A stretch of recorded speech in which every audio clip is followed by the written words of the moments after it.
এই যে খুদের চালটা ভালো করে ধুয়ে নেবো, বাছা আছে। আর এখানে মটর ডাল আর মুগ ডাল, এটা ভেজে নেবো।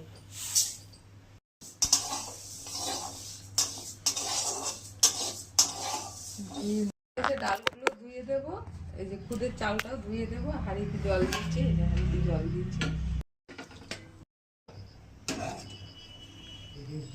ডালটা আগে সিদ্ধ করতে দিয়েছি, এবার এই যে খুদের চালগুলো ধুয়ে রেখেছিলাম দিয়ে দিচ্ছি। ফুটতে দিলাম, এবার ফুটুক, দিয়ে দেবো, দিয়ে সম্বাদ দেবো। লবণ দিলাম, জলের সাথে মিশিয়ে দিলাম।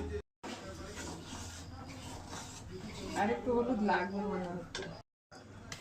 এদিকে কড়াই গরম করতে দিয়েছিলাম, তেল দিলাম।